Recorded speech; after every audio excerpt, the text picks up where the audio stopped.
Good evening students. तो अब आगे के लेक्चर्स में अभी हमारा जो पार्ट स्टोरी का रहेगा हम आगे बढ़ाएंगे।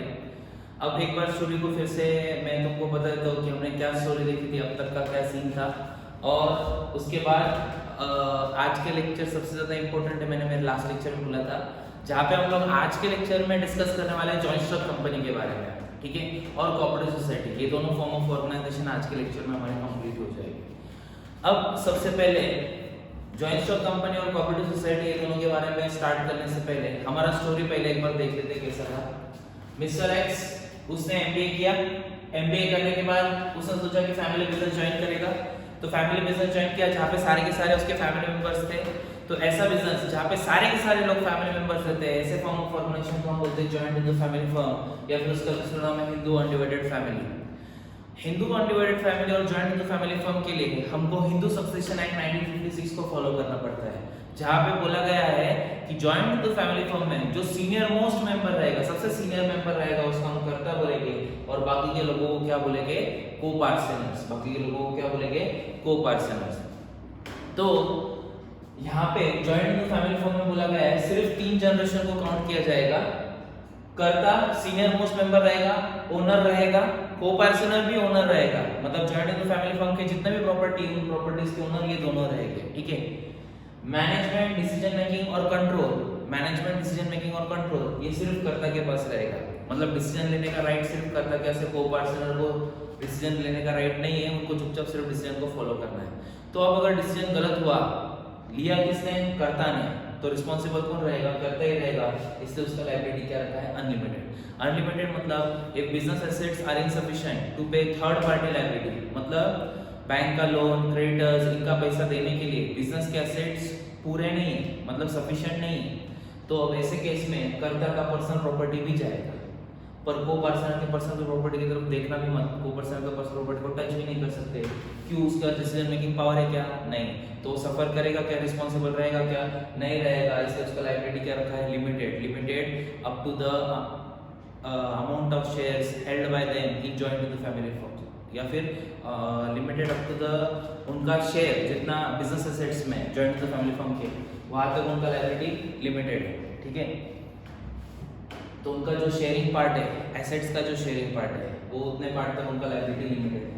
फिर मिस्टर एक्स का डिस्प्यूट हो उसके फैमिली मेंबर्स के साथ, क्योंकि कर्ता ही डिसीजन लेता था। उसने इतना एमबीए कोर्स किया, मैनेजमेंट सीखा, पर वो कोर्सेज से रिलेटेड चीज़ें अपने ऑर्गेनाइजेशन में अप्लाई नहीं कर पाया। तो उसने सोचा कि मैं खुद का बिजनेस रन करूँगा। तो मिस्टर एक्स ने खुद का बिजनेस स्टार्ट किया, जहाँ पे सिंगल पर्सन, अकेला पर्सन बिजनेस रन कर रहा है, उसको हम बोलेंगे सोल ट्रेडिंग कंसर्न।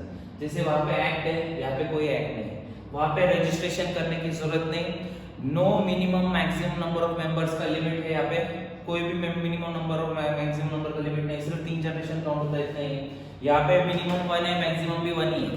एक पर्सन से ज्यादा पर्सन ये बिजनेस रन नहीं कर सकते, इसलिए हम इसको बोलेंगे सोल ट्रेडिंग कंसर्न। सोल मतलब ही होता है सिंगल, सोल मतलब ही क्या होता है, सिंगल। जैसे यहाँ के ओनर को नाम कर्ता और को पर्सनल दिया है, वैसे इसके भी ओनर को नाम दिया है सोल ट्रेडर। क्या नाम दिया है, soul trader. Soul trader owner है, मैनेजमेंट, डिसीजन मेकिंग, कंट्रोल ये सब किसके पास है, सोल ट्रेडर के पास है। और जिसके पास ओएमडीसी है, डिसीजन मेकिंग, कंट्रोल सब कुछ है, उसका लायबिलिटी क्या रखा गया है, अनलिमिटेड। अनलिमिटेड मतलब क्या, बिजनेस एसेट्स तो जाएंगे, उसके साथ साथ पर्सनल प्रॉपर्टी भी जाएगा। अब sole trading concern form of organization बहुत अच्छे से रन कर रहा था वो, उसको बिजनेस ग्रो करना था, एक्सपांड करना था, और ग्रो एक्सपांड करने के लिए उसको 3 करोड़ की जरूरत थी। उसको नासिक डिस्ट्रिक्ट में, नासिक रोड के अलावा और 3 जगहों पे ब्रांचेस लॉन्च करने थे, जैसे मैंने लास्ट लेक्चर में बोला था। एक ब्रांच उसको पंचवटी में लॉन्च करना था, एक कॉलेज रोड पे, सिडको पे, और उसका टोटल एक्सपेंसेस 3 करोड़ रुपीस का था, जिसमें से 1 करोड़ रुपए उसके पास खुद के पास थे। उसको और कितने अमाउंट का रिक्वायरमेंट था, 2 करोड़ का रिक्वायरमेंट था। अब उसका 2 करोड़ का रिक्वायरमेंट कैसे फुलफिल होगा। अब 2 करोड़ का रिक्वायरमेंट फुलफिल करने के लिए वो अपने फैमिली मेंबर से पैसे मांगता है। फैमिली मेंबर्स ने उसको पैसे देने से इनकार कर दिया, इनसफिशिएंट फंड बोल के। फिर उसके बाद उसने अपने रिलेटिव से पैसे मांगे, रिलेटिव से जितने चाहिए उतने पैसे नहीं मिले। फिर वो बैंक में गया लोन मांगने के लिए, बैंक वालों ने बोला कि तुम्हारा फाइनेंशियल पोजीशन अभी तक इतना स्ट्रांग नहीं कि हम तुमको 2 करोड़ का लोन दे पाए। फिर उसने सोचा कि वो उसके 2 चाइल्डहुड फ्रेंड से पैसे मांगे, एक का नाम चंगू, दूसरे का नाम मंगू। तो चंगू मंगू के पास गया और पैसे मांगे। चंगू मंगू ने बोला ठीक है हम पैसे देने के लिए तैयार है, लेकिन हमारी एक शर्त है। चंगू मंगू ने शर्त क्या रखी कि हम आपको पैसे देंगे, हमको पैसे देने में कोई प्रॉब्लम नहीं, पर बदले में तुमको हम दोनों को पार्टनर बनाना पड़ेगा, मतलब प्रॉफिट में शेयरिंग देना पड़ेगा, एज वेल एज हमको ओनरशिप राइट चाहिए और हम बिजनेस ऑर्गेनाइजेशन को बदले में मैनेज भी करेंगे। मिस्टर एक्स जितना एफर्ट ले रहे हैं, चंगू मंगू भी उतने एफर्ट्स लेके बिजनेस ऑर्गेनाइजेशन को रन करने के लिए तैयार है, ऐसा शर्त उन्होंने रखा। मिस्टर एक्स ने वो शर्त को एक्सेप्ट किया और बोला कि चलो हम तीनों मिलकर बिजनेस रन करते हैं। अब तीनों मिलकर बिजनेस रन करेंगे और एग्रीमेंट ओरल रहेगा तो आगे जाकर डिस्प्यूट ना हो, इसलिए उन्होंने रिटर्न कर दिया, एग्रीमेंट को रिटर्न किया और डॉक्यूमेंट बनाया। उस डॉक्यूमेंट को क्या बोलेंगे? Partnership deed. सिर्फ डॉक्यूमेंट बनाना ही एग्रीमेंट बन के ऐसा नहीं होगा, वो डॉक्यूमेंट को रजिस्टर करना पड़ेगा किधर? रजिस्ट्रार ऑफ फर्म में। कहाँ पे रजिस्टर करना पड़ेगा? रजिस्ट्रार ऑफ फर्म में। रजिस्ट्रार ऑफ फर्म में वो डॉक्यूमेंट रजिस्टर करने के बाद ऑर्गेनाइजेशन एग्जिस्टेंस में आएगा। फिर ये पार्टनरशिप फर्म को एक पार्टनरशिप रजिस्ट्रेशन नंबर मिलेगा और वो पार्टनरशिप फर्म एग्जिस्टेंस में आएगा। तो ऐसे फॉर्म ऑफ ऑर्गेनाइजेशन को हम पार्टनरशिप फॉर्म बोलेंगे और उसको जो एक्ट एप्लीकेबल है, कौन सा एक्ट एप्लीकेबल है बच्चों? पार्टनरशिप एक्ट 1932, ये एक्ट एप्लीकेबल है। और जैसे कि यहाँ पे ओनर्स को नाम कर्ता को पर्सनल दिया है, यहाँ पे ओनर को नाम सोल ट्रेडर दिया है, यहाँ के ओनर को क्या बोल रहे हैं? पार्टनर्स। यहाँ के ओनर को नाम क्या दिया? पार्टनर्स। और पार्टनर्स का ओनरशिप है, मैनेजमेंट है, डिसीजन मेकिंग, कंट्रोल है, जिसका सोलन बेसिस का लायबिलिटी क्या? अनलिमिटेड। मतलब if business assets are insufficient to pay third party liability, then personal property किसका? पार्टनर्स का is also attached to it। तो पार्टनर्स का पर्सनल प्रॉपर्टी भी उसको अटैच हो जाएगा। अब उसके साथ यहाँ पे दो वर्ड्स और अटैच किए, एक वर्ड है जॉइंट और दूसरा वर्ड है सेवरल। जॉइंट मतलब क्या? अगर मान लो मिस्टर एक्स ने कोई प्रोडक्ट बेचा वगैरह, तो ये सब प्रोडक्ट बेचना या छोटी छोटी चीजों के बारे में पार्टनरशिप डीड में कभी लिखा नहीं रहता। ये प्रिंसिपल ऑफ म्यूचुअल एजेंसी है, जहाँ पे इट इज अज्यूम कि तुम पेंसिल बेचो, रबर बेचो, जो स्टेशनरी के प्रोडक्ट बेचने बेचो, सब्जेक्ट उनका स्टेशनरी का बिजनेस है, तो जो प्रोडक्ट बेचने बेचो तुमको एक्स को सी और एम को, या फिर सी को एम और एक्स को पूछने की जरूरत नहीं। वो दोनों अपने अपने हिसाब से प्रोडक्ट बेच सकते हैं, प्रोडक्ट खरीद सकते हैं। तो छोटी छोटी चीजें डीड में नहीं लिखी रहती है, उसको हम बोलते हैं प्रिंसिपल ऑफ म्यूचुअल एजेंसी। सबको एक दूसरे पे भरोसा है, फर्म का कोई नुकसान नहीं करेगा, इस हिसाब से कॉन्ट्रैक्ट में एंटर कर सकते हैं। तो मिस्टर एक्स को छोटे छोटे कॉन्ट्रैक्ट में एंटर करने लग गया, तो छोटे छोटे के साथ बड़े बड़े भी कॉन्ट्रैक्ट एंटर करने लग गया, जिसकी वजह से लॉस हुआ। तो एक के लॉस की वजह से सफर तीनों को करना पड़ेगा। लॉस का जो रिइंबर्समेंट है तीनों को करना पड़ेगा, तीनों को लॉस रिपे करके देना पड़ेगा, इसीलिए यहाँ पे वर्ड जॉइंट लिया है। और सेवरली के केस में कल के लेक्चर में मैंने एक एग्जांपल दिया था, XCN 60 लाख रुपए का नुकसान हो गया, सबका प्रॉफिट शेयरिंग रेशियो इक्वल है, तो तीनों में इक्वल डिवाइड कर दिया। तो अब तीनों में इक्वल डिवाइड करने के बाद इंसॉल्वेंट हो जाता है X 10 लाख रुपए देके, M क्या करता है? 10 लाख रुपए देता है और इंसॉल्वेंट हो जाता है। तो अभी 10 लाख रुपए रिमेनिंग उसके कौन देगा? अगर कोई पार्टनर इंसॉल्वेंट हो जाता है तो उसका लॉस रिमेनिंग सॉल्वेंट पार्टनर उठाते हैं, तो इसका 10 लाख का लॉस रिमेनिंग 5-5 लाख में डिवाइड हो गया। समझ में? और अगर सारे के सारे पार्टनर इंसॉल्वेंट हो गए तो ऐसे केस में जिस किसी के पैसे बाकी रह गए उसको बैड डेब्ट का ट्रीटमेंट करना पड़ेगा। इसके साथ साथ पार्टनरशिप फर्म का रजिस्ट्रेशन महाराष्ट्र स्टेट में कंपलसरी है। Number of partners minimum 2 maximum 50। पुराने एक्ट में 20 और 10 का क्राइटेरिया दिया है, पुराना एक्ट में सॉरी ये अमेंडमेंट आया 50 का, और जो पुराना 12th स्टैंडर्ड था जहाँ पे पुराने टेक्स्ट बुक्स यूज किए थे, तो उसमें जो लिमिट था वो 20 और 10 का था। अदर बिजनेस के लिए 20 और बैंकिंग बिजनेस के लिए 10 ऐसा लिमिट था, पर यहाँ पे अमेंडमेंट आया तो उनको यहाँ पे लिमिट कर दिया है 50। तो नंबर ऑफ पार्टनर्स कितने हो सकते हैं? 50। अब हमारी स्टोरी आगे बढ़ती है। चंगू मंगू और एक्स ने नासिक रोड में बहुत अच्छे से बिजनेस रन किया, बिजनेस बहुत अच्छा हो गया, ग्रो हो गया, एक्सपांड हो गया। अब उनको पूरे all over India business run करना है, और ऑल ओवर इंडिया में बिजनेस रन करने के लिए उनको 30 करोड़ रुपए की जरूरत है। कितने अमाउंट का जरूरत है? 30 करोड़ रुपए का जरूरत है। और 30 करोड़ रुपए की जरूरत के लिए उन्होंने सबसे पहले सोचा, वो ऑलरेडी 3 पार्टनर तो है ही, तो उन्होंने सोचा कि हम लोग और पार्टनर्स ऐड करते हैं। अब और पार्टनर्स ऐड करते हैं मतलब कितने कर सकते हैं? 47 कर सकते हैं, 3 तो ऑलरेडी थे। तो 47 पार्टनर्स ऐड करने के बाद भी 30 करोड़ रुपए का अमाउंट जनरेट नहीं हो रहा था। जितना अमाउंट चाहिए था बिजनेस रन करने के लिए उतना अमाउंट जनरेट ही नहीं हो पा रहा था, मतलब 30 करोड़ रुपए जनरेट ही नहीं हो रहे थे। फिर उन्होंने सोचा कि रिलेटिव से पैसा मांगेंगे, पर रिलेटिव भी इतना अमाउंट जनरेट करने के लिए उनके थ्रू भी नहीं हो पाया। फिर बैंक से लोन मांगने का सोचा, नहीं हो पाया। तो अब जिसका कोई नहीं होता है उसका कौन होता है? पब्लिक होता है। तो उन्होंने सोचा पब्लिक से पैसा मांगेंगे। पब्लिक से कैसे पैसा मांगेंगे? पब्लिक को बोलेंगे कि तुम एक नॉमिनल अमाउंट दो, हम तुमको उसके बदले प्रॉफिट में शेयरिंग देंगे और तुमको हमारे ऑर्गेनाइजेशन का ओनर भी बनाएंगे। मतलब इन्होंने क्या किया, ये 30 करोड़ रुपए रेज करने के लिए ये लोग क्या किए, गए पब्लिक में गए और पब्लिक को बोला कि एक स्पेसिफिक अमाउंट दे दो और हमारी कंपनी का ओनर बन जाओ और तुमने जितना भी अमाउंट दिया रहेगा 30 करोड़ में से उस हिसाब से तुमको प्रॉफिट में परसेंटेज का शेयर मिलेगा। जैसे एक एग्जांपल देता हूँ, 30 करोड़ रुपए की जरूरत है तो मैंने 3 करोड़ रुपए दिए फॉर एग्जांपल। अब अगर मैंने 3 करोड़ रुपए दिए तो मैंने 10% दिया, कंपनी को प्रॉफिट 5 लाख रुपए हुआ, तो जब भी डिविडेंड डिस्ट्रीब्यूट होगा ना तो डिविडेंड अमाउंट में से मेरे को 10% मिलेगा। तुमको समझ रहा है, मतलब प्रॉफिट में शेयरिंग मेरा 10% हो गया, तो जो जितना अमाउंट कंट्रीब्यूट करेगा उसको उतना प्रॉफिट में शेयरिंग मिलेगा, ऐसा उन्होंने क्राइटेरिया रखा। अब ये अगर चीजें ओरली बोल के पब्लिक को इन्वॉल्व करोगे तो ओरली पब्लिक आएगा नहीं, पब्लिक को भरोसा नहीं रहेगा, और एज वेल एज ये सब चीजें करना गवर्नमेंट भी बोलता है कि तुम ओरल कॉन्ट्रैक्ट एंटर कर रहे हो और ओरली अगर पब्लिक को अगर कुछ हार्म हुआ तो ऐसे केस में कंपनी के अगेंस्ट केस फाइल किया जा सकता है और वो एक अनरजिस्टर्ड कंपनी की तरह काम कर रहे हैं ऐसा ट्रीट किया जाएगा। तो इसीलिए उनका रजिस्ट्रेशन करना मस्ट है, कंपलसरी इंडिया में, पूरे इंडिया में रजिस्ट्रेशन करना कंपलसरी है। तो इसलिए अगला फॉर्म ऑफ ऑर्गेनाइजेशन एग्जिस्टेंस में आता है जो कि joint stock company. Joint stock company एक ऐसा फॉर्म ऑफ ऑर्गेनाइजेशन है जिसमें बेसिकली दो पार्ट आता है, एक प्राइवेट कंपनी, एक पब्लिक कंपनी। प्राइवेट कंपनी और पब्लिक कंपनी इन दोनों में डिफरेंस सिर्फ नाम का है। नाम के हिसाब से अगर देखोगे, प्राइवेट कंपनी मतलब ये प्राइवेटली अपना बिजनेस रन करते रहते हैं, इधर हर जगह पे रिस्ट्रिक्शन है, मिनिमम नंबर ऑफ मेंबर्स 2 और मैक्सिमम नंबर ऑफ मेंबर्स इधर 200 है, 200 से ज्यादा मेंबर नहीं हो सकते, तुम शेयर्स किसी और को पब्लिक में नहीं बेच सकते।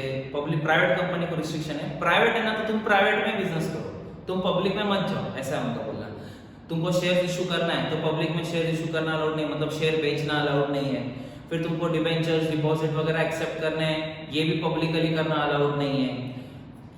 तुमको प्रोस्पेक्टस इशू करना है, प्रोस्पेक्टस मतलब invitation to offer of shares, मतलब जैसे इनविटेशन कार्ड रहता है और तुम किसी को इनवाइट करते हो अपने कोई भी फंक्शन में, वैसे ही प्रोस्पेक्टस रहता है जो इनवाइट करता है कि आओ हमारी कंपनी के शेयर्स खरीदो।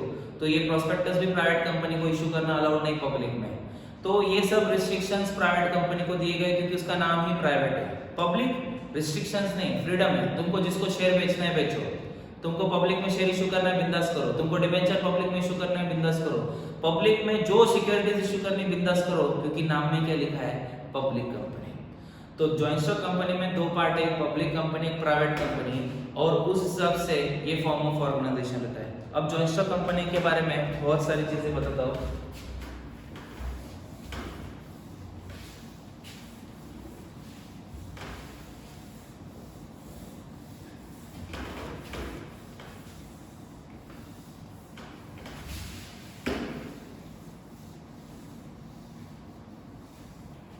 अब सबसे पहली चीज, इनका जो रिक्वायरमेंट था पैसों का वो 30 करोड़ रुपीस का रिक्वायरमेंट था। कितने का रिक्वायरमेंट है? 30 करोड़। 30 करोड़ में से बैंक थ्रू उनको 6 करोड़ का लोन मिल रहा था, बैंक थ्रू 6 करोड़ का लोन मिल रहा था और 10 करोड़ उनके पास थे, मतलब 16 करोड़ का उनका अरेंजमेंट हो गया था और 14 करोड़ रुपीस का अरेंजमेंट करना था। तो 14 करोड़ रुपीस का अरेंजमेंट हो ही नहीं रहा था, ठीक है। तो अब उन्होंने सोचा 14 करोड़ रुपीस किससे मांगेंगे? पब्लिक से मांगेंगे। किससे मांगेंगे? पब्लिक से मांगेंगे, ठीक है। अब ध्यान से सुनना, पब्लिक से मांगेंगे ऐसा उन्होंने सोचा। अब सबसे पहले मैंने जो चीजें बोली वो मैं बता देता हूँ। जॉइंट स्टॉक कंपनी दो पार्ट में डिवाइडेड है, एक है पब्लिक कंपनी और दूसरी है प्राइवेट कंपनी, ठीक है। अब यहाँ पे लायबिलिटी अनलिमिटेड है ओनर की, देखो ओनर करता अनलिमिटेड, यहाँ पे लायबिलिटी अनलिमिटेड, यहाँ पे लायबिलिटी अनलिमिटेड है। प्राइवेट कंपनी में अगर 200 ही मेंबर है तो प्राइवेट कंपनी कौन क्यों बनाता है? बनाने के पीछे इधर एक रीजन है, यहाँ पे ओनर का अनलिमिटेड लायबिलिटी, यहाँ पे ओनर का अनलिमिटेड लायबिलिटी, यहाँ पे ओनर का अनलिमिटेड लायबिलिटी, पर यहाँ पे दोनों जगहों पे ओनर का लायबिलिटी लिमिटेड होता है। लिमिटेड मतलब पर्सनल प्रॉपर्टी को टच भी नहीं कर सकते, तो इसीलिए प्राइवेट कंपनी लोग बनाते हैं। मतलब अगर तुम्हारा ये डाउट रहेगा मन में कि सर ये 3 करोड़ की कंपनी, तो 3 करोड़ की कंपनी को प्राइवेट कंपनी में कन्वर्ट कर सकते हैं क्या? मतलब या फिर private company form of organization में ला सकते हैं, जॉइंट स्टॉक कंपनी बना सकते हैं क्या? हाँ बना सकते हैं। तो ऐसे लोगों को फॉर्म ऑफ ऑर्गेनाइजेशन मेंटर क्यों करते हैं? क्योंकि उनको उनका लायबिलिटी क्या करना रहता है, ओनर्स का लायबिलिटी लिमिटेड करवाना रहता है, ताकि उनका पर्सनल प्रॉपर्टी को कोई टच नहीं कर सकता है। जितना बिजनेस प्रॉपर्टी उस हिसाब से बिजनेस रन होगा, ठीक है। तो प्राइवेट कंपनी पब्लिक कंपनी दोनों के केस में ओनर का लायबिलिटी लिमिटेड रहता है। ओनर कौन है, क्या है, ये सब चीजें नहीं समझे मैंने अब तक। अभी हमको पब्लिक से पैसा मांगना है, किससे पैसा मांगना है, पब्लिक से। तो हमको प्राइवेट कंपनी ओपन नहीं करना है, हमको पब्लिक कंपनी ओपन करना है। तो पब्लिक कंपनी कैसे ओपन करेंगे? अब हमने क्या बोला, इनको हम लोग क्या करेंगे, इनको बोलेंगे पैसे दो, तुम जितने पैसे दोगे उस हिसाब से तुमको प्रॉफिट में शेयरिंग मिलेगा। प्रॉफिट में क्या मिलेगा, शेयरिंग। तो प्रॉफिट में शेयरिंग इनको पैसे दे के बाय करना पड़ेगा। मतलब हमारा प्रॉफिट, हमारे प्रॉफिट में से हम तुम सबको शेयर देने के लिए तैयार है, पर हम तुमको अगर शेयर चाहिए तो शेयर को खरीदना पड़ेगा, हमारे प्रॉफिट में शेयरिंग को खरीदना पड़ेगा। तो इस हिसाब से वर्ड डिराइव हुआ शेयर्स। शेयर्स का एक्चुअल डेफिनेशन है, shares means share in share capital of the company. मतलब कंपनी का जो शेयर कैपिटल है, शेयर कैपिटल मतलब कंपनी का कैपिटल। फाइनल अकाउंट्स तुमने सीखा है सबने, कैपिटल कहाँ पे लिखते हैं तुम सबको पता है। हर एक बिजनेस में कैपिटल रहता है, वैसे जॉइंट स्टॉक कंपनी में भी कैपिटल रहता है। वो कैपिटल हमेशा ओनर इंट्रोड्यूस करता है, कौन इंट्रोड्यूस करता है, ओनर इंट्रोड्यूस करता है। और सारे जगहों पे हम लोग कैपिटल लिखते हैं, पार्टनर्स कैपिटल, यहाँ पे कैपिटल, वहाँ पे कैपिटल। पर कंपनी में हम उसको शेयर कैपिटल लिखते हैं। शेयर कैपिटल क्यों लिखते हैं? क्योंकि उसमें बहुत सारे लोगों का शेयरिंग है, शेयरिंग, इसलिए हम उसको वो वर्ड यूज करते हैं शेयर कैपिटल। तो share means share in, share in मतलब शेयरिंग वाला share, share capital of the company. तो अब ध्यान से सुनो, पब्लिक कंपनी होके इन्होंने क्या किया, शेयर्स पब्लिक में बेचे, शेयर्स पब्लिक में बेचे। शेयर्स पब्लिक में बेचना मतलब उसको हम बोलते हैं इशू करना। बेचना वर्ड यूज नहीं करते, सेल ऐसा वर्ड यूज नहीं करते, हम उसको बोलते हैं शेयर्स इशू किया। शेयर्स इशू करने के बाद अब कैसे इशू किया, प्रोस्पेक्टस थ्रू इशू किया। प्रोस्पेक्टस मतलब क्या, invitation to offer of shares, मतलब तुम पब्लिक को इनवाइट कर रहे हो, आओ हमारे कंपनी के शेयर्स खरीदो। तो प्रोस्पेक्टस थ्रू इशू किया, तो पब्लिक ने वो शेयर्स को खरीदा, पब्लिक ने वो शेयर्स को खरीदा। तो हम खरीदा या बाय किया या परचेस किया ऐसा वर्ड यूज नहीं करेंगे, हम उसको बोलेंगे सब्सक्राइब किया। पब्लिक ने शेयर्स को क्या किया, सब्सक्राइब किया। अब हमने शेयर्स इशू करते वक्त शेयर्स पूरे 30 करोड़ के इशू कर दिए। कितने के शेयर्स इशू कर दिए, 30 करोड़ के शेयर्स इशू कर दिए। ध्यान से सुनो, 30 करोड़ के हमने शेयर्स इशू कर दिए। 30 करोड़ के शेयर इशू करने के बाद प्रोस्पेक्टस तो पब्लिक ने सब्सक्राइब किए। अब ध्यान से सुनना, सब्सक्राइब करने के बाद हमने उनके सारे फॉर्म्स, क्योंकि उनके सारे फॉर्म बैंक में थे, बैंक से सारे फॉर्म्स हमने मंगवा लिए। बैंक से सारे फॉर्म, क्योंकि उस प्रोस्पेक्टस भर के बैंक में पैसे डिपॉजिट कर रहे थे, एप्लीकेशन मनी बैंक में दे रहे थे, तो उन सबसे बैंक से फॉर्म मंगवा लिया। फॉर्म को हमने वेरीफाई किया, चेक कर दिया। चेक करने के बाद हमने शेयर्स को क्या किया, अलॉट किया। क्या किया, अलॉट किया। अलॉट करने के बाद वो पर्सन बन गया शेयर होल्डर। क्या बना, शेयर होल्डर। और शेयर होल्डर को हम प्रॉफिट में शेयरिंग देने वाले थे ना, तो उस प्रॉफिट में जो शेयरिंग देने वाले थे उसको हम बोलेंगे डिविडेंड। शेयर होल्डर को जो हम लोग प्रॉफिट में शेयरिंग देने वाले थे ना, प्रॉफिट में शेयर देने वाले थे, उसको हम क्या बोलेंगे, डिविडेंड। और शेयर होल्डर कैसे बना, जब कंपनी ने डॉक्यूमेंट वेरीफाई करके उसको शेयर्स क्या किए, अलॉट किए। ठीक है, अब वेरीफाई करने के बाद किसी के डॉक्यूमेंट इनकरेक्ट आए थे, इनकरेक्ट वालों को रिग्रेट लेटर भेजा।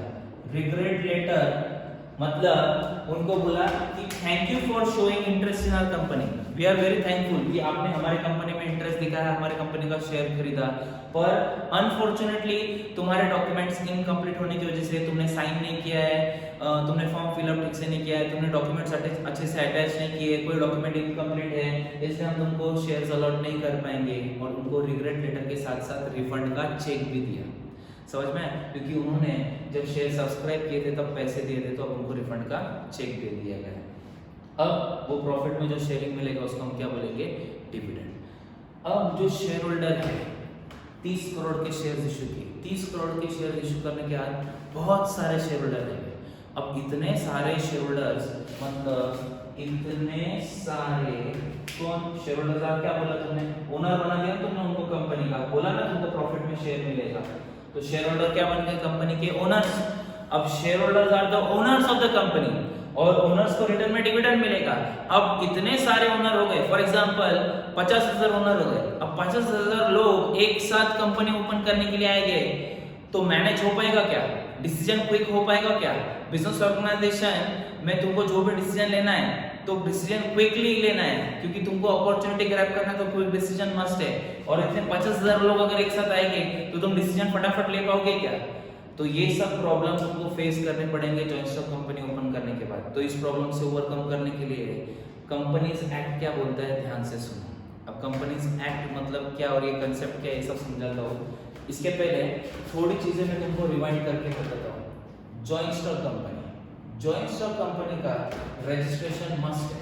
रजिस्ट्रेशन तुमको करना कंपल्सरी, मतलब तुमको रजिस्ट्रेशन करना ही पड़ेगा किसी भी हाल में। Registration compulsory. उसके साथ साथ जॉइंट स्टॉक कंपनी को एक एक्ट एप्लीकेबल है। एक्ट कौन सा एप्लीकेबल है? Companies act 2013 applicable. कौन सा एक्ट एप्लीकेबल है? Companies act 2013। और उसके साथ साथ रजिस्ट्रेशन करने के लिए तुमको जाना पड़ेगा आरओसी के पास। रजिस्ट्रेशन करने के लिए किधर जाना पड़ेगा तुमको? आरओसी के पास। आरओसी का फुल फॉर्म क्या है? Registrar of companies. Registrar of companies के पास जाना पड़ेगा। अब फिलहाल जाने की जरूरत नहीं, पूरा प्रोसेस ऑनलाइन है। तुम ऑनलाइन www.ministry-of-corporate-affairs-mca.gov.in ये वेबसाइट पे जा सकते हो और इस वेबसाइट पे जाकर रजिस्ट्रेशन का प्रोसेस कर सकते हो। और कंपनीज एक्ट 2013 के हिसाब से तुमको रजिस्ट्रेशन का प्रोसीजर फॉलो करना पड़ेगा। अब शेयर होल्डर कौन है? हमारे कंपनी के ओनर, और उनको रिटर्न में हम क्या पे करने वाले हैं? डिविडेंड। अब ओनर है ना बहुत ज्यादा क्वांटिटी में, बहुत ज्यादा क्वांटिटी में ओनर है, क्योंकि 50,000 बहुत ज्यादा क्वांटिटी हो गया। 5,000 बोलो तो भी बहुत ज्यादा क्वांटिटी हो गया। 500 बोलो ना तो भी 500 लोग आएंगे तो ऑफिस में बैठेंगे किधर, और सबके सब खुद को ओनर समझेंगे। तो अगर डिसीजन लेना रहेगा तो हर कोई बोलेगा मेरी सुनो, मैं ओनर हूं ना, मैंने पैसे दिए ना, मेरी सुनो। तो ऐसा करेंगे तो फिर हो नहीं पाएगा। तो कंपनीज एक्ट 2013 में इसमें, या फिर इसके पहले का 1956 एक्ट भी था, तो दोनों जगहों पे सेम ही चीज बोली गई है। उन्होंने बोला share holder are in large quantity, share holder are in large quantity. और दूसरी चीज, चलो मान लो ये ओनर्स आ गए और ओनर्स के लिए हमने जगह भी कर दी, सब कर दिया, तो अब कोई ओनर शेयर्स पूरे इंडिया में कोई भी बाय कर सकता है, कहीं से भी बाय कर सकता है पूरे इंडिया में। तो अब पूरे इंडिया में कोई भी कहीं से भी बाय कर सकता है। हमारी कंपनी मान लो नासिक में सिचुएटेड है और एक शेयर होल्डर कन्याकुमारी में रहता है, एक शेयर होल्डर कश्मीर में रहता है, एक शेयर होल्डर वेस्ट बंगाल में रहता है। तो ये वहां से सारे शेयर होल्डर महाराष्ट्र में नासिक में आएंगे क्या डेली? मतलब वो यहाँ पे आना भी पॉसिबल नहीं। दो reasons, share holder are scattered, दूसरा share holder are in large quantity. पहला क्या? शेयर होल्डर आर स्कैटर्ड, दूसरा क्या? Share holder are in large quantity. ये दो रीजंस होने की वजह से शेयर होल्डर आर स्कैटर्ड और share holder in large quantity, तो शेयर होल्डर बिजनेस को मैनेज नहीं कर सकता। तो share holder are in large quantity, share holders are scattered, तो बिजनेस को मैनेज नहीं कर सकते। तो बिजनेस को मैनेज करने के लिए हमको क्या करना पड़ेगा? अब बिजनेस को मैनेज करने के लिए हमको अपॉइंट करना पड़ेगा रिप्रेजेंटेटिव्स को। रिप्रेजेंटेटिव्स, ध्यान से सुनो, और रिप्रेजेंटेटिव्स को वोट करके, इलेक्ट करके हम लोग अपॉइंट करेंगे और उनको हम बोलेंगे बोर्ड ऑफ डायरेक्टर्स। क्या बोलेंगे? Board of directors. अब ध्यान से सुनना, इसमें ट्विस्ट है। 30 करोड़ के अमाउंट का जरूरत था, 16 करोड़ ऑलरेडी उनके पास था, 16 करोड़ ऑलरेडी उनके पास था, उनको 14 करोड़ रुपीस की जरूरत थी। तो तुम्हारा ये सवाल ही नहीं आया, क्या आना चाहिए था कि 16 करोड़ अगर उनके पास ऑलरेडी था और उनको अगर 14 करोड़ रुपीस की जरूरत थी तो उन्होंने 30 करोड़ क्यों मांगे पब्लिक से? 30 करोड़ रुपए क्यों मांगे पब्लिक से? ये ट्विस्ट है। अब ध्यान से सुनो, यही अभी अपने पूरे स्टोरी का क्लाइमैक्स है, जिसमें तुमको पहले लेक्चर में जो मैंने बोला था वो भी सारी चीजें अभी क्लियर होगी फटाक से। अभी 14 करोड़ रुपीस की जरूरत है, 30 करोड़ मांगे और 16 करोड़ उनके पास ऑलरेडी थे। क्यों किया ऐसा? ध्यान से सुनो। जब 30 करोड़ के शेयर्स उन्होंने पब्लिक में इशू किए, 30 करोड़ के शेयर्स पब्लिक में इशू किए, तो 30 करोड़ के शेयर्स इशू करने का इन्होंने 16 करोड़ के शेयर्स है ना खुद खरीद लिए। एक्स, चंबू मंबू, इन्होंने सबने पब्लिक में जैसे शेयर्स इशू किए तुरंत खुद ने ही 16 करोड़ के शेयर्स खरीद लिए और बचे हुए शेयर्स 14 करोड़ वो खरीदे किसने? पब्लिक ने। 14 करोड़ के शेयर्स पब्लिक ने खरीदे और 16 करोड़ के शेयर्स खुद ने खरीदे। ठीक है, अब ऐसा क्यों किया उन्होंने? ये सबसे बड़ा सवाल है तुम्हारे मन में कि ऐसा क्यों किया। सबसे पहली चीज दिमाग में इतना फिट कर दो कि शेयर होल्डर बिजनेस ऑर्गेनाइजेशन को मैनेज नहीं कर सकते। अब शेयर होल्डर अगर बिजनेस ऑर्गेनाइजेशन को मैनेज नहीं कर सकते तो मैनेज क्यों नहीं कर सकते? दो रीजन, एक वो स्कैटर्ड है, दूसरा वो लार्ज क्वांटिटी में। एक स्कैटर्ड है, दूसरा लार्ज क्वांटिटी में। तो ये दो रीजंस की वजह से शेयर होल्डर बिजनेस ऑर्गेनाइजेशन को मैनेज नहीं कर सकते। तो मैनेज नहीं कर सकते तो कंपनीज एक्ट क्या बोलता है? कंपनीज एक्ट बोलता है कि रिप्रेजेंटेटिव्स अपॉइंट करो, मतलब तुम में से किसी को अपॉइंट करो। कैसे? वोट करके, इलेक्ट करके अपॉइंट करो और उनको हम क्या बोलेंगे? Board of directors. और ध्यान से सुनो, ये बोर्ड ऑफ डायरेक्टर्स करेंगे कंपनी को मैनेज।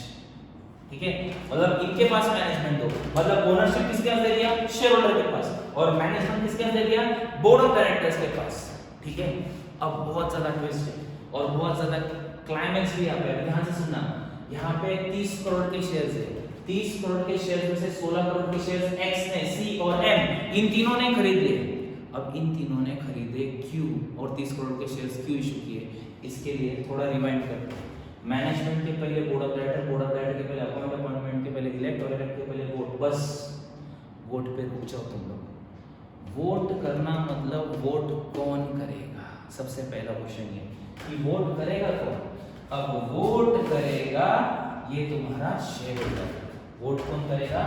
Share holder. वोट कैसे करेगा?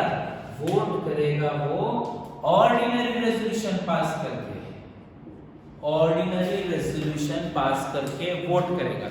अब ऑर्डिनरी रेजोल्यूशन क्या रहता है? ऑर्डिनरी रेजोल्यूशन मतलब रहता है, मान लो मीटिंग में 100 शेयर होल्डर्स बैठे हैं, 100 शेयर होल्डर्स बैठे हैं और 100 शेयर होल्डर में से 50 से ज्यादा शेयर होल्डर ने कोई डिसीजन लेना और डिसीजन के लिए हाँ बोल दिया हाथ ऊपर करके, तो डिसीजन पास हो गया।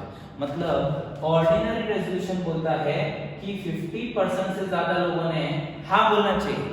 जैसे फॉर एग्जांपल तुमको कल छुट्टी चाहिए, तो छुट्टी चाहिए तो मैंने तुमको वोट करके पास करने के लिए बोला रेजोल्यूशन, और मैंने बोला कि ऑर्डिनरी रेजोल्यूशन पास होगा, और ऑर्डिनरी रेजोल्यूशन पास होगा तो सबने हाथ ऊपर किया। हाथ ऊपर करने के बाद मेजॉरिटी लोगों ने हाँ बोला, तो मेजॉरिटी लोगों ने अगर हाँ बोला तो रेजोल्यूशन पास हो गया। ये एग्जांपल था, ठीक है, छुट्टी नहीं, ये एग्जांपल था। तो इस हिसाब से अब ध्यान से सुनना, वोट करके ऑर्डिनरी रेजोल्यूशन पास करके 50% से ज्यादा लोगों ने क्या बोला? हाँ बोल दिया। अब अगर 50% से ज्यादा लोग हाँ बोल रहे हैं तो ऑर्डिनरी रेजोल्यूशन पास हो गया। मतलब कंक्लूजन क्या? डायरेक्टर को अपॉइंट करना रहा तो 50% से ज्यादा शेयर होल्डर ने क्या बोलना चाहिए? हाँ बोलना चाहिए। अब ध्यान से सुनना, हाथ ऊपर करके हाँ बोला तो number of hand raised count हो गया। लेकिन अगर कोई शेयर होल्डर बोलता है जिसके पास 1/10 वोटिंग पावर है, 1/10 वोटिंग पावर मतलब 10% वोटिंग पावर है, और वो क्या बोलता है? ध्यान से सुनो, वो बोलता है हाथ ऊपर करके वोट मत करो, जिसके पास जितने शेयर है उस हिसाब से वोट करो। अब ध्यान से सुनो, जिसके पास जितने शेयर है उस हिसाब से वोट करो मतलब क्या? इसका मतलब समझाता हूं। मान लो 1 करोड़ के शेयर्स है और 1 करोड़ के शेयर्स मैंने इशू किए तुम सबको, उसमें से 60 लाख के शेयर्स मैंने खुद ने खरीद लिए और 40 लाख के शेयर्स तुम सबने खरीदे। अब ध्यान से सुनना, 60 लाख के शेयर्स मैंने खुद ने खरीदे, 40 लाख के शेयर्स तुम सबने खरीदे, मतलब मेरे पास 60% वोटिंग पावर हो गया। कितना परसेंट वोटिंग पावर हो गया? 60%। अब ऐसे सिचुएशन में जब तुम वोट करोगे 40% वालों के हाथ ऊपर करेंगे तो नंबर ऑफ हैंड्स रेज्ड ज्यादा ही रहेंगे, मतलब मेरे पास 60% वोटिंग पावर होने के बाद भी मैं अकेला हूं ना, सिंगल पर्सन हूं, और बाकी के केस में नंबर ऑफ स्टूडेंट्स 40% में बहुत ज्यादा है। तो अब ध्यान से सुनना, हैंड रेज थ्रू वोट हो सकता है, उसके साथ साथ वोट पोल से भी हो सकता है। पोल थ्रू मतलब क्या? जिसके पास जितना शेयर है उतना वोट, मतलब मेरे पास फॉर एग्जांपल 6 लाख शेयर्स है तो मैं 6 लाख वोट कर सकता हूँ, अकेला पर्सन 6 लाख वोट कर सकता है। समझ में आ रहा है? और अब ध्यान से सुनना, हाथ ऊपर करके अगर वोट किया और वोट करने के बाद डिसीजन भी आ गया और शेयर होल्डर में से कोई बोलता है, जैसे मैंने बोला नहीं नहीं अभी हाथ ऊपर करके वोट कर दिया ना, इसी सेम टाइप के रेजोल्यूशन को हाथ ऊपर करके वोट करके पास नहीं करेंगे, इसी सेम टाइप के रेजोल्यूशन को अब हम नंबर ऑफ शेयर्स से इक्विवेलेंट थ्रू पास करेंगे, जिसको हम बोलते हैं वोटिंग थ्रू पोल। वोटिंग के ना बहुत सारे टाइप है, मतलब कंपनी में जो वोट होता है ना, वोट के बहुत सारे टाइप्स है। तो वोट के टाइप में हाथ ऊपर करके वोट करना, यस बोल के चिल्लाना, हॉल के एक साइड खड़े रह के यस वाले हॉल के एक साइड खड़े रहेंगे, नो वाले हॉल के एक साइड खड़े रहेंगे, तो यस वालों को काउंट करने का हॉल के एक साइड जो खड़े हैं, वैसा टाइप का वोटिंग। ऐसे बहुत सारे टाइप का वोटिंग रहता है। लेकिन एक चीज ध्यान से सुनना, पोल थ्रू वोटिंग जो भी हुआ उसका डिसीजन फाइनल डिसीजन, उसको कोई चैलेंज नहीं कर सकता है। मतलब शो ऑफ हैंड से वोट हो गया था और मैंने पोल डिमांड किया। पोल डिमांड करना मतलब मैंने क्या बोला, मेरे पास 60 लाख शेयर थे, फिर भी हाथ ऊपर किया तो मेरा एक ही वोट काउंट किया गया। हाथ ऊपर करने का कितने वोट काउंट किए गए, एक ही वोट काउंट किया गया। अब मैंने बोला कि मुझे वोटिंग थ्रू पोल करना है, क्योंकि पोल का डिसीजन फाइनल डिसीजन, और जिसको चाहिए वो डिमांड कर सकता है पोल, और जरूरत नहीं तो डिमांड मत करो, ठीक है। और डिमांड करने के वाले के पास 1/10 वोटिंग पावर चाहिए। 1/10 वोटिंग पावर तो मेरे पास था, मेरे पास 60% शेयर्स थे, मैंने तो 10% का वोटिंग पावर का क्राइटेरिया तुमको बताया, तो अब मेरे पास 60% शेयर्स थे और मैंने पोल डिमांड किया। पोल डिमांड करने के बाद फिर से वोटिंग हुआ। अब ध्यान से सुनना, मेरे पास 60% शेयर्स है, ऑर्डिनरी रेजोल्यूशन पास करने के लिए 50% से ज़्यादा अमाउंट वाले शेयर्स ने हाँ बोलना चाहिए।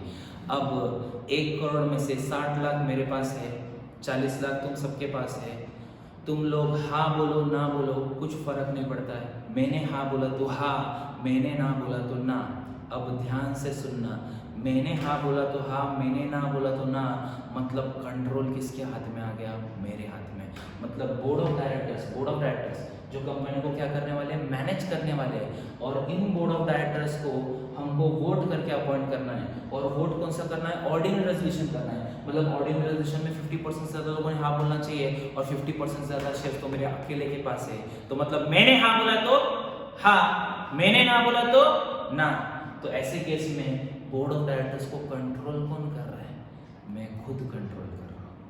अब ध्यान से सुनो, फिर से हम लोग स्टोरी की तरफ आते हैं। स्टोरी की तरफ अगर आए तो अब जरा ध्यान से देखना, पब्लिक कंपनी ने जब शेयर इशू किए तो 30 करोड़ के शेयर इशू किए और 16 करोड़ के शेयर किसने बाय किए, एक्स ने, सी और एम ने।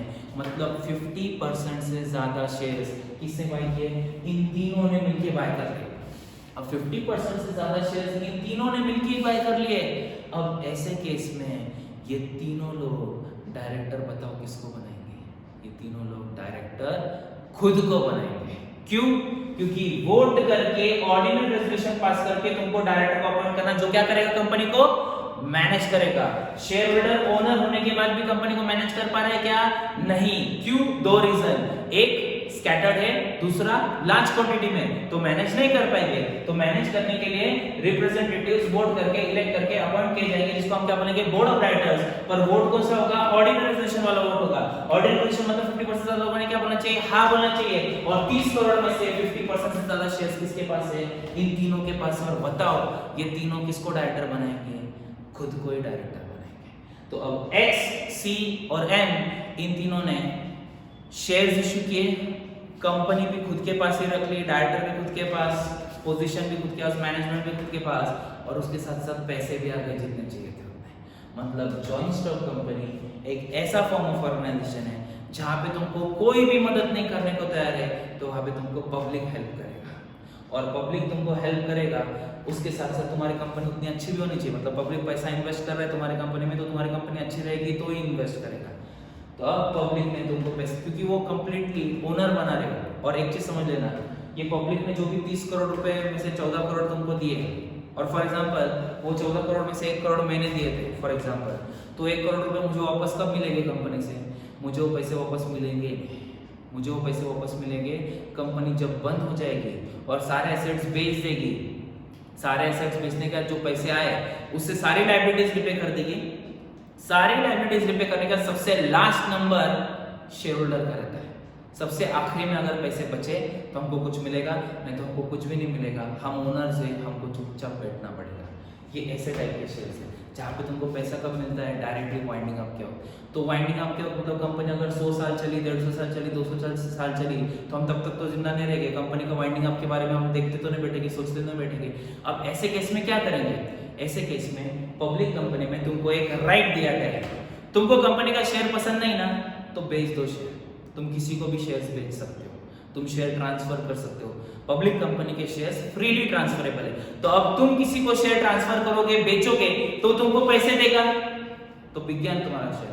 तो तुमको ऐसे केस, और एक चीज समझ लेना, तुम किसी को बेच सकते हो पर कंपनी को शेयर सर्टिफिकेट वापस देके और कंपनी को बोलोगे हमको हमारे पैसे वापस करो, ऐसा कभी जिंदगी में होने नहीं वाला है। दिमाग में फिट कर दो, समझ में। कंपनी के पास तुम शेयर सर्टिफिकेट लेके जाओगे और कंपनी तुमको तुम्हारे पैसे सारे वापस कर देगी, इसके होने के चांसेस बहुत कम है। समझ में आ रहा है। तो अब जॉइंट स्टॉक कंपनी एक ऐसा फॉर्म ऑफ ऑर्गेनाइजेशन है जहाँ पे मिनिमम और मैक्सिमम नंबर ऑफ मेंबर्स पे कुछ लिमिट है। Minimum maximum number of members पढ़ा था, पर उसके पहले ये पूरा कंसेप्ट एक बार फिर से समझा देता हूँ। यहाँ पे रजिस्ट्रेशन कंपलसरी है। रजिस्ट्रेशन करने के लिए तुमको आरओसी के पास जाना पड़ेगा, जिसको हम बोलते हैं रजिस्ट्रार ऑफ कंपनी। वहाँ पे जाके तुमको तुम्हारी कंपनी को रजिस्टर करना पड़ेगा। जॉइंट स्टॉक कंपनी में दो टाइप है, public company, private company. Public company और प्राइवेट कंपनी ये दो टाइप की कंपनीज हैं। इनको 30 करोड़ रुपए की जरूरत है, जिसमें से 16 करोड़ इनके पास खुद के पास थे और 14 करोड़ रुपए इनको पब्लिक से मांगने थे। पर इन्होंने 14 करोड़ पब्लिक से नहीं मांगे, इन्होंने क्या किया, पूरे के पूरे 30 करोड़ पब्लिक से मांगे। 30 करोड़ के शेयर्स पब्लिक में इशू कर दिए, उसमें से 16 करोड़ के शेयर्स खुद नहीं बाय कर दिए। क्यों 16 करोड़ के शेयर्स खुद ने बाय किए? 30 करोड़ का 50% मतलब 15 करोड़ होता है। तो उन्होंने 16 करोड़ के शेयर्स खुद ने खरीद लिए, मतलब 50% से ज्यादा शेयर्स खुद नहीं खरीद लिए। 50% से ज्यादा शेयर्स क्यों खुद ने खरीदते? ताकि वो वोट करके, इलेक्ट करके अपॉइंट करे बोर्ड ऑफ डायरेक्टर्स, और वो बोर्ड ऑफ डायरेक्टर्स कौन रहेंगे? यही तीनों रहेंगे, चंगू, मंगू और एक्स। तो इनको खुद को ही बोर्ड ऑफ डायरेक्टर और मैनेजमेंट भी खुद के हाथ में चाहिए था, इसलिए खुद ने 50% से ज्यादा शेयर्स खरीद लिए। रिमेनिंग 14 करोड़ के शेयर्स पब्लिक में इशू करके प्रोस्पेक्टस सब्सक्राइब किया, वेरीफाई किया, इनकरेक्ट वालों को रिग्रेट लेटर गया, जिनका करेक्ट था उनको अलॉटमेंट लेटर गया, और अलॉटमेंट लेटर जाने का तो बन गए क्या? Shareholders. Share holders are the dash of the company owners, और शेयर होल्डर को रिटर्न में क्या मिलेगा? प्रॉफिट में शेयरिंग। प्रॉफिट में शेयरिंग मिलेगा, उसको हम क्या बोलेंगे? डिविडेंड बोलेंगे। और share holders are in large quantity, share holders are scattered. ये दो रीजन की वजह से शेयर होल्डर बिजनेस ऑर्गेनाइजेशन को मैनेज नहीं कर सकते। तो मैनेज करने के लिए उन्होंने रिप्रेजेंटेटिव्स को वोट करके, इलेक्ट करके अपॉइंट किया।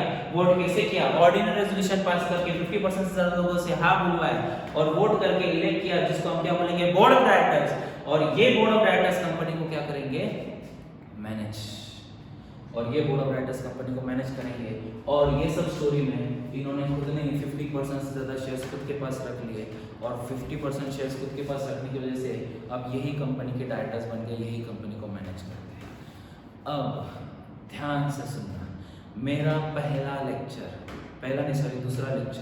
दूसरे लेक्चर में मैंने तुमको बोला था there are 2 form of organization, एक प्राइवेट सेक्टर ऑर्गेनाइजेशन, एक पब्लिक सेक्टर ऑर्गेनाइजेशन। तो पब्लिक सेक्टर ऑर्गेनाइजेशन जब मैंने सिखाया तब मैंने गवर्नमेंट कंपनी तुमको सिखाया था, यहाँ पे लिखा था गवर्नमेंट कंपनी। गवर्नमेंट कंपनी के केस में मैंने बोला था 50% से ज्यादा शेयर्स अगर सेंट्रल गवर्नमेंट के पास है, स्टेट गवर्नमेंट के पास है, या दोनों के पास है, तो ऐसे कंपनी को हम गवर्नमेंट कंपनी बोलेंगे। क्यों? क्योंकि उनके पास कंट्रोल चले जाता है। कंट्रोल कैसे चलेगा? 50% से ज्यादा शेयर्स अगर सेंट्रल गवर्नमेंट के पास है, तो बताओ बोर्ड ऑफ डायरेक्टर्स किसके हिसाब से अपॉइंट हो गए? सेंट्रल गवर्नमेंट के हिसाब से। अभी जो भी चीजें समझा रहा हूँ प्रैक्टिकली यही होता है। मान लो फॉर एग्जांपल टाटा मोटर्स मेरी खुद की कंपनी, या टाटा स्टील मेरी खुद की कंपनी। अब टाटा स्टील मेरी खुद की कंपनी ऐसा मैं कभी नहीं बोल सकता, या फिर रिलायंस इंडस्ट्रीज मुकेश अंबानी की ऐसा कभी नहीं हो सकता, क्योंकि कंपनी शेयर होल्डर्स की रहती है। मेरा उस टाटा स्टील कंपनी में 60% स्टेक है। एग्जांपल, मेरा टाटा स्टील कंपनी में कितना परसेंट का स्टेक है? 60% का स्टेक है। अब अगर मेरा 60% का स्टेक है, अब उस टाटा स्टील कंपनी में अगर बोर्ड ऑफ डायरेक्टर्स को अपॉइंट करना है, तो ऐसे सिचुएशन में सारे शेयर होल्डर का मीटिंग कंडक्ट कर भी लिया ना, पर मुझे जिस किसी को बोर्ड ऑफ डायरेक्टर बनाना है, मैंने हाँ बोला तो हाँ, मैंने ना बोला तो ना, मतलब मेरे हाँ और ना को बहुत ज्यादा इंपॉर्टेंस दिया गया है। क्यों इंपॉर्टेंस दिया गया है? क्योंकि यहाँ पे डेमोक्रेटिक प्रिंसिपल वोटिंग का यूज होता है। 1 शेयर 1 वोट, मतलब एक शेयर के बदले 1 वोट यूज किया जाएगा। अब मेरे पास 60 मतलब फॉर एग्जांपल 60% शेयर है, 60% शेयरिंग है, तो उस हिसाब से मेरे उतने शेयर का उतना वोट जाएगा, और जब उतने शेयर का उतना वोट जाएगा तो मैं हाँ बोलूँगा तो हाँ, ना बोलूँगा तो ना, मतलब पूरा का पूरा ऑर्डिनरी रेजोल्यूशन का कंट्रोल मेरे खुद के हाथ में।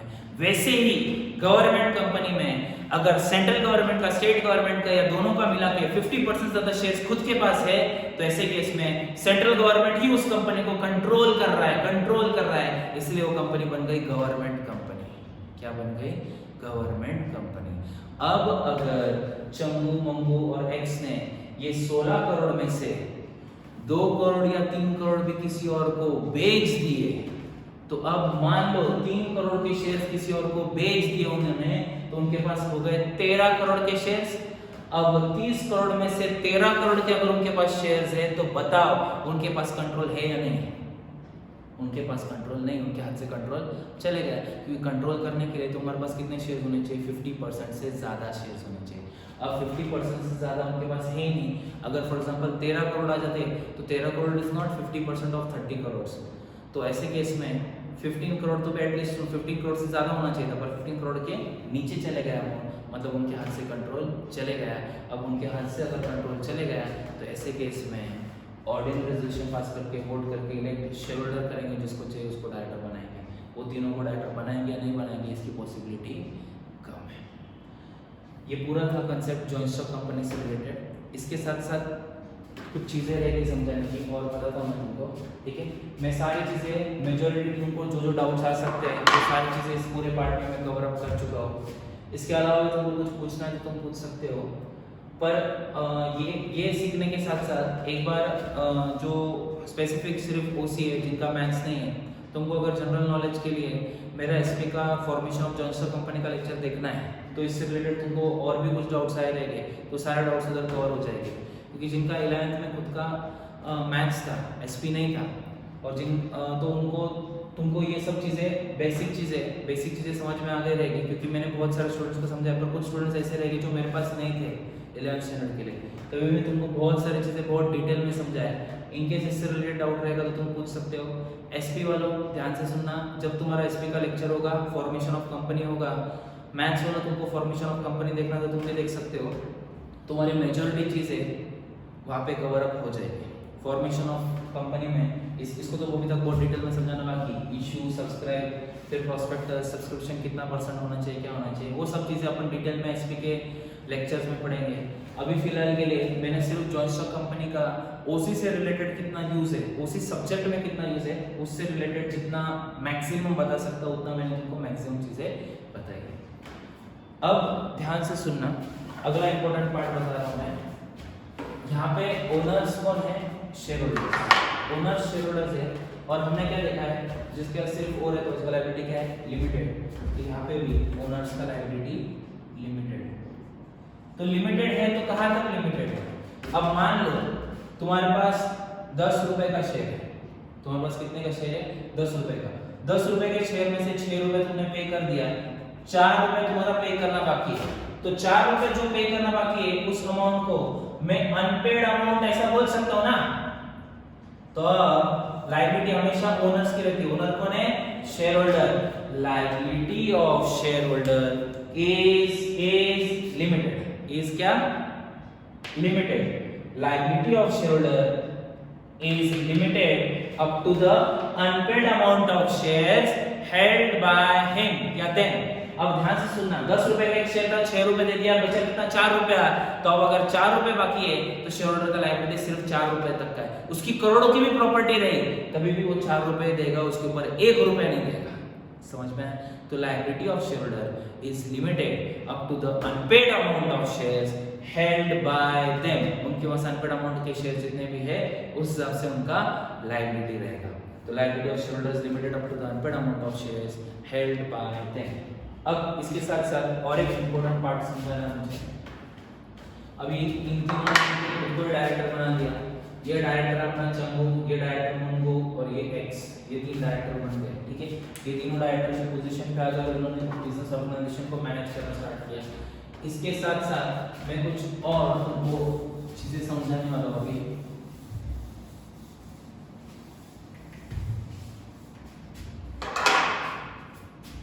ध्यान से सुनना, जॉइंट स्टॉक कंपनी में मिनिमम नंबर ऑफ मेंबर्स और मैक्सिमम नंबर ऑफ मेंबर्स पे लिमिट है।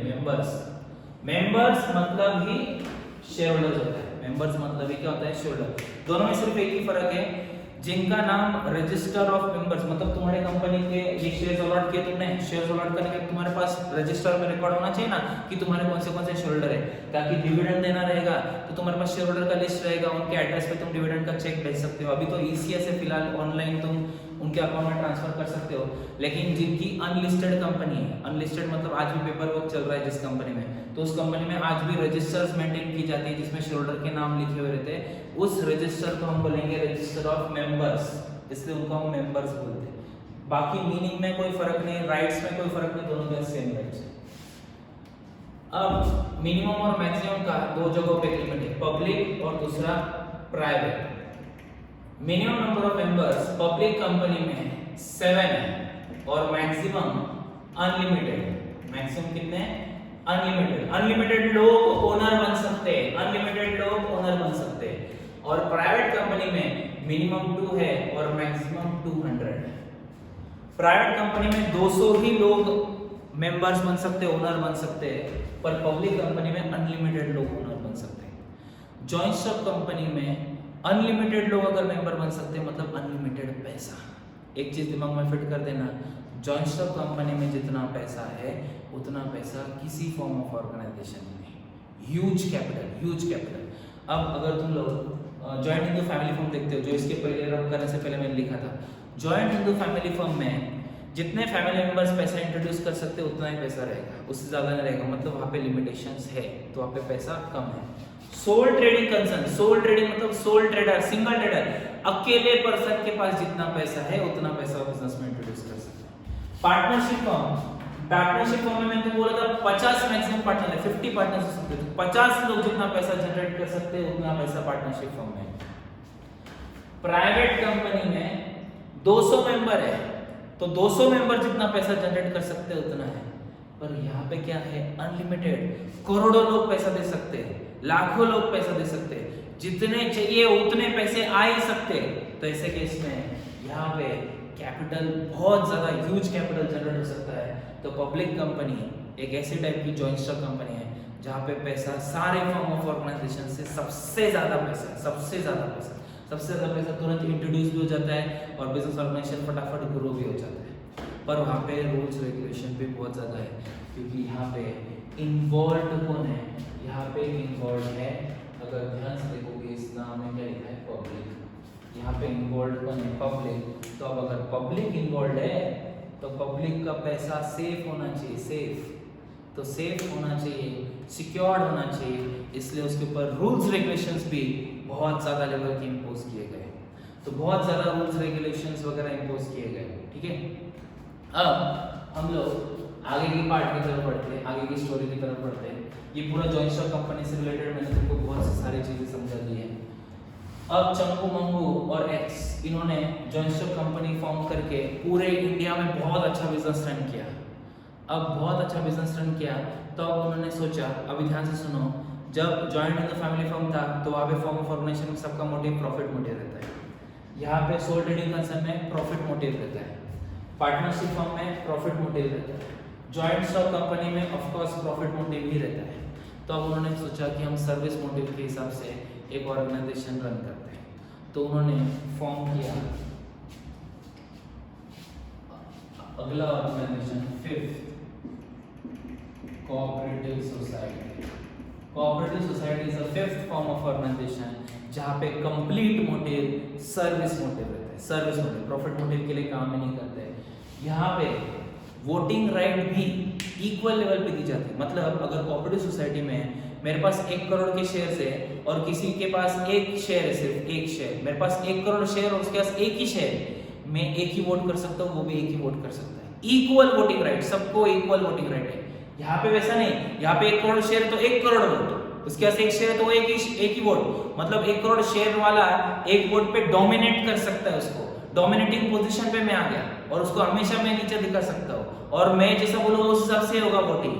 लेकिन यहाँ पे वैसा नहीं होगा। कोऑपरेटिव सोसाइटी में इक्वल वोटिंग पावर, एक शेयर एक वोट, ये प्रिंसिपल कोऑपरेटिव सोसाइटी में यूज नहीं होता है। यहाँ पे one member one vote principal use होता है, मतलब तुम एक मेंबर हो, तुम एक वोट कर सकते हो, तुम्हारे पास कितने भी शेयर रहने दो, तुम एक ही वोट कर सकते हो। उसके साथ साथ कोऑपरेटिव सोसाइटी का कंप्लीट मोटिव सर्विस मोटिव के लिए काम किया जाता है। कोऑपरेटिव सोसाइटी के लिए एक्ट बनाया गया है, कोऑपरेटिव सोसाइटी एक्ट के नाम इसका। ये एक्ट एग्जिस्टेंस में आया था 1912 में, और हम लोग महाराष्ट्र में रह रहे, तो महाराष्ट्र का भी अलग से कोऑपरेटिव सोसाइटी एक्ट है। महाराष्ट्र कोऑपरेटिव सोसाइटी एक्ट है 1960 ईयर में बना हुआ, 1960 Maharashtra state cooperative society act 1960 है। कोऑपरेटिव सोसाइटी में भी मिनिमम और मैक्सिमम नंबर ऑफ मेंबर्स है। यहाँ पे मिनिमम नंबर ऑफ मेंबर्स 10 है और मैक्सिमम अनलिमिटेड है। मैक्सिमम कितने हैं? अनलिमिटेड। अब यहाँ पे मैक्सिमम अनलिमिटेड होने के बाद भी, यहाँ पे मैक्सिमम अनलिमिटेड है, फिर भी पैसा यहाँ पे ही जाता है। वहाँ पे ज्यादा क्यों है? क्योंकि वहाँ पे डिविडेंड ज्यादा मिलता है। यहाँ पे तुमको 15% से ज्यादा डिविडेंड नहीं मिल सकता। एक्ट बोलता है 15% डिविडेंड मैक्सिमम, उससे ज्यादा देना अलाउड नहीं है, तुमको परमिशन लेके अलाउ करना पड़ेगा। यहाँ पे तुम कितना भी डिविडेंड दो चलेगा। तो डिविडेंड के कंपैरिजन में यहाँ पे डिविडेंड ज्यादा मिलता है। दूसरा पॉइंट सबसे इंपॉर्टेंट, पब्लिक कंपनी में पॉलिटिकल इंटरफेरेंस नहीं है। कोऑपरेटिव सोसाइटी में बहुत हद तक बहुत जगहों पे पॉलिटिकल इंटरफेरेंस आता है, जिसकी वजह से ऑर्गेनाइजेशन का ग्रोथ रुक जाता है। मैनेजमेंट इतना ज्यादा स्ट्रांग नहीं है। ये कोऑपरेटिव सोसाइटी एडवर्टाइजमेंट नहीं करते, ये बहुत एडवर्टाइजमेंट करते हैं, तो इनका पब्लिकली लोगों को प्रोडक्ट का नॉलेज, जैसे मैं अगर रिलायंस इंडस्ट्रीज बोलूं तो बहुत जनों ने नाम सुना है, टाटा स्टील बोलूं बहुत जनों ने नाम सुना है। पर अगर फॉर एग्जांपल मैं बिजनेस बैंक बोलूं या फिर कोई कोऑपरेटिव सोसाइटी ऑर्गेनाइजेशन का नाम बोलूं या तुम्हारे बिल्डिंग का ही नाम ले लो, तुम अगर जैसे for example business bank, Nashik merchant cooperative bank, ये जितने भी बैंक्स है, ये नासिक या महाराष्ट्र के बाहर वाले लोगों को तुम अगर बाहर के स्टेट में जाकर पूछोगे ये बैंक के बारे में नाम सुना है क्या, तो लोगों ने नहीं सुना है। क्यों? क्योंकि ये ऑर्गेनाइजेशन कंप्लीट सर्विस मोटिव के लिए काम करती है, ये खर्चा बहुत कम करती है, ये एडवर्टाइजमेंट पे भी ज्यादा खर्चा नहीं करती, इसीलिए वो कोऑपरेटिव सोसाइटी को सर्विस मोटिव से ही चलना पड़ता है। उनका मोटिव कंप्लीटली सर्विस रहता है और इतना नाम भी नहीं रहता, तो लोग उतना पैसा इन्वेस्ट करने के लिए भी हेजिटेंट रहते हैं। और ऊपर से सबसे इंपॉर्टेंट, यहाँ पे 1 करोड़ शेयर खरीदे तो भी एक ही वोट करने को मिलेगा। यहाँ पे 1 करोड़ शेयर खरीदे तो 1 करोड़ वोट करने को मिलेंगे। मतलब तुम कभी भी जिंदगी में कोऑपरेटिव सोसाइटी में डोमिनेटिंग पोजीशन पे नहीं रहोगे, कभी भी कोऑपरेटिव सोसाइटी को खुद होके कंट्रोल करोगे, ऐसा कभी पॉसिबल नहीं होगा। पर पब्लिक कंपनी में ये पॉसिबल हो सकता है। ये सारे रीजंस की वजह से पब्लिक कंपनी में अनलिमिटेड मेंबर्स, यहाँ पे भी अनलिमिटेड मेंबर्स, फिर भी पैसा पब्लिक कंपनी में ज्यादा है। कोऑपरेटिव सोसाइटी में बहुत सारे टाइप के कोऑपरेटिव सोसाइटी आते हैं। वैसे 6 टाइप के cooperative society, credit cooperative society, consumer cooperative society, housing cooperative society तुम्हारा building, farming cooperative society, marketing cooperative society, producers cooperative society, ऐसे टोटल 6 कोऑपरेटिव सोसाइटीज है। और ये 6 cooperative societies of form of organization businesses run करते हैं, पर इनका complete motive service motive है। सर्विस मोटिव के साथ ही ये लोग काम करते हैं। ठीक है, अब ये जितना भी मैंने डिस्कशन किया तुम्हारे साथ, ये सारे के सारे फॉर्म्स ऑफ ऑर्गेनाइजेशन का डिस्कशन किया। इसके साथ साथ कोऑपरेटिव सोसाइटी में मेंबर्स, यहाँ पे जो ओनर्स रहते हैं ना, उनको हम मेंबर्स बोलते हैं। जैसे देखो, जॉइंट इनटू फैमिली फर्म में कर्ता को पर्सनल ये बन गया ओनर, सोल ट्रेडिंग कंसर्न में सोल ट्रेडर बन गया ओनर, पार्टनरशिप फर्म में पार्टनर्स बन गया ओनर, जॉइंट स्टॉक कंपनी में शेयर होल्डर बन गया ओनर, और यहाँ पे जो शेयर्स खरीदता है मतलब मेंबर्स, वो है ओनर। और उनके पास सिर्फ अगेन क्या है? ओ, क्योंकि यहाँ पे मैनेजमेंट करने का राइट मैनेजिंग कमेटी के पास है। यहाँ पे जैसे वोट करके इलेक्ट करके बोर्ड ऑफ डायरेक्टर्स अपॉइंट करते हैं, यहाँ पे वोट करके इलेक्ट करके मैनेजिंग कमेटी अपॉइंट किया जाता है। अगर तुम बिजनेस बैंक विजिट करोगे, Nashik merchant cooperative bank visit करोगे, या कोई भी कोऑपरेटिव ऑर्गेनाइजेशन विजिट करोगे, या बैंक विजिट किया ना तुमने, तो अंदर एंटर करते ही तुमको वहाँ पे लिस्ट दिखेगा मैनेजिंग कमेटी का, chairman, vice chairman, president, directors, ये सब का लिस्ट दिखेगा। तो ये सब क्या है? कोऑपरेटिव सोसाइटी की मैनेजिंग कमिटीज है। तुम्हारे बिल्डिंग का एक चेयरमैन ले लो, गोकुलधाम सोसाइटी का आत्माराम तुकाराम भिड़े, एक में वो सेक्रेटरी, तो ये सब क्या हो गए? मैनेजिंग कमेटी के मेंबर्स हो गए, जो ऑर्गेनाइजेशन को रन करते हैं। तो वो क्या हो गया? कोऑपरेटिव सोसाइटी हो गया। तो कोऑपरेटिव सोसाइटी में वो टाइप हो गया कोऑपरेटिव हाउसिंग सोसाइटी, बैंक हो गया क्रेडिट कोऑपरेटिव सोसाइटी। तो ऐसे टोटल ऐसे 6 कोऑपरेटिव सोसाइटीज है। और वहाँ पे जो ओनर्स है, बिजनेस ऑर्गेनाइजेशन के जो ओनर्स है, उसको हम बोलते हैं मेंबर्स। और मैनेज कौन करता है? मैनेजिंग कमेटी मैनेज करता है। और ये मेंबर्स का लायबिलिटी लिमिटेड है। अगेन सेम, ये इसी जैसे 10 रुपए का एक शेयर, 6 रुपए दिया, 4 रुपए देना बाकी है, तो जितना अनपेड अमाउंट है उतना अनपेड अमाउंट तक इनका लायबिलिटी है। पर्सनल प्रॉपर्टी को तुम टच भी नहीं कर सकते, ये मैं तुमको को-पार्टनर से सिखाते आया हूँ। को-पार्टनर्स का लायबिलिटी लिमिटेड था, तुम उसके पर्सनल प्रॉपर्टी को टच नहीं कर सकते। शेयर होल्डर्स का लायबिलिटी लिमिटेड था, पर्सनल प्रॉपर्टी को टच नहीं कर सकते। मेंबर्स का लायबिलिटी लिमिटेड है, अगेन पर्सनल प्रॉपर्टी को तुम टच नहीं कर सकते। कंसेप्ट्स क्लियर है? ये सारी चीजें, सारा एक्सप्लेनेशन जो भी था, ये सारे फॉर्म्स ऑफ ऑर्गेनाइजेशन से रिलेटेड था, ठीक है। अब ये फॉर्म्स ऑफ ऑर्गेनाइजेशन से रिलेटेड पूरा डिस्कशन हमारा कंप्लीट होता है। उसके बाद फिर अभी हम लोग अगला जो पार्ट रहेगा हमारा एसपी का स्टार्ट होगा, जहाँ पे एसपी के में इंडेक्स तुमको पूरा अच्छी तरह से बता दूंगा। फिर उसके साथ साथ जो जॉइंट स्टॉक कंपनी का फॉर्मेशन का जो प्रोसीजर है और जॉइंट स्टॉक कंपनी के बारे में बहुत ज़्यादा डिटेल में समझाऊंगा। जो भी हमने 11th में पढ़ा है वो पूरा एक बार रिवाइज होगा। फॉर्मेशन स्टेजेस वगैरह वगैरह वो सब चीज़ें डिटेल में डिस्कस होंगे। बैंकर वगैरह और जितने भी बहुत सारे चीज़ें जो डिस्कस करना बहुत ज़्यादा ज़रूरी है, ताकि तुमको 12th का पोर्शन, 12th का पार्ट बहुत इजीली समझे। उस सब से सारा प्रोसीजर हम लोग डिटेल में पढ़ेंगे। ये जितना भी था ये फॉर्म्स ऑफ ऑर्गेनाइजेशन से रिलेटेड बेसिक था। अब ध्यान से सुनना, इसका यूज तुम्हारे 12th स्टैंडर्ड में किधर है, क्या है, ये समझाता हूँ मैं तुमको। ये जितना भी सीखा, ये फॉर्म्स ऑफ बिजनेस ऑर्गेनाइजेशन सीखा, मतलब अलग अलग बिजनेसेस। ये अलग अलग बिजनेसेस को बिजनेस रन करने के लिए कुछ सर्विसेज यूज करनी पड़ती है, जैसे ट्रांसपोर्टेशन, वेयर हाउस, फिर उसके बाद इंश्योरेंस, बैंकिंग, कम्युनिकेशन, जैसे व्हाट्सएप थ्रू कम्युनिकेट करना, मेल थ्रू कम्युनिकेट करना, टेलीफोन पे कॉल करके कम्युनिकेट करना। ये सर्विसेज इनको बिजनेस को रन करने के लिए, ग्रो करने के लिए, एक्सपांड करने के लिए यूज करनी पड़ती है। तो उससे रिलेटेड एक पूरा चैप्टर है बिजनेस सर्विसेज।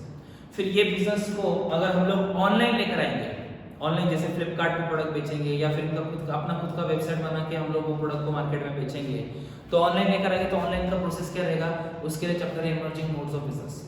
ये बिजनेस ऑर्गेनाइजेशन को अगर प्रोडक्ट मार्केट में बेचना है तो प्रोडक्ट मार्केट में बेचने से पहले प्रोडक्ट कैसा होना चाहिए, प्लेस कौन सा होना चाहिए, प्राइस क्या होना चाहिए, प्रोडक्ट का एडवर्टाइजमेंट मतलब प्रमोशन कैसे होगे, इसको 4 P's बोलते हैं, product, price, place, promotion. Product, price, place, promotion, these are the 4 P's of marketing mix, जो तुम्हारा लास्ट चैप्टर है मार्केटिंग वाला, उसमें ये सब चीजों का डिस्कशन होगा। पर ये जितना भी मैंने सीखा है ये सब तुम्हारे general knowledge point of view था, और एक बेसिक नॉलेज 11th स्टैंडर्ड का तुमको ये सब चीजों के बारे में होना चाहिए, ताकि तुमको बिजनेस सर्विसेज, बाकी सब ऑर्गेनाइजेशन से रिलेटेड क्या क्या सर्विसेज प्रोवाइड की जाती है, emerging modes of business, as well as in business को मैनेज कैसे करना है, वो सब चीजों के बारे में तुमको अच्छे से समझेगा। ठीक है, हमारा लेक्चर यहाँ पे खत्म होता है, उसी का बेसिक पार्ट तुम्हारा कंप्लीट होता है। ठीक है, तुमको जो भी चीजें समझाई, अगर कुछ डाउट रहेगा तो तुम टेलीग्राम पे मुझे डाउट्स पूछ सकते हो। तुमको कैसा लगा वीडियो, कैसे लगे लेक्चर, सारे एक्सप्लेनेशन पार्ट कैसा लगा, तो मुझे टेलीग्राम में पर्सनल में कमेंट कर सकते हो। ठीक है, आज के लिए इतना ही। Thank you very much, have a good day, stay safe, stay at home, take care of yourself as well as your family. Thank you very much.